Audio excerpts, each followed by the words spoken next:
মনোহরগঞ্জ উপজেলা নাগরিক উন্নতি সংগঠনের উদ্যোগে সংগঠনের ১৩তম অনুদান প্রদান করা হয়েছে।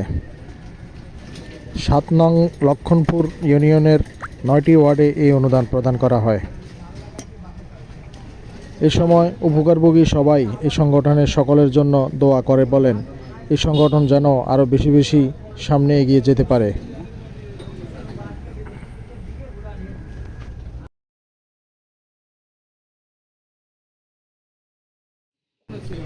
উপকারভোগী আরেকজন বলেন, আমি এই অনুদানটা পেয়ে অনেক খুশি হয়েছি।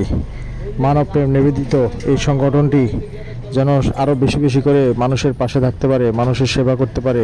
আমি সব সময় আল্লাহর কাছে এমনই প্রার্থনা করি। আল্লাহ যেন নাগরিক উন্নতি সংগঠনের সকলকে হায়াত তাইয়্যিবা দান করেন। আসলে আমি চাই যারা কাজ করতে পারে না, পাও নাই, হাত নাই, কানা, বোবা, ল্যাংলা, অসহায়, তাদেরকে সহযোগিতা করার জন্য আপনাদেরকে ধন্যবাদ।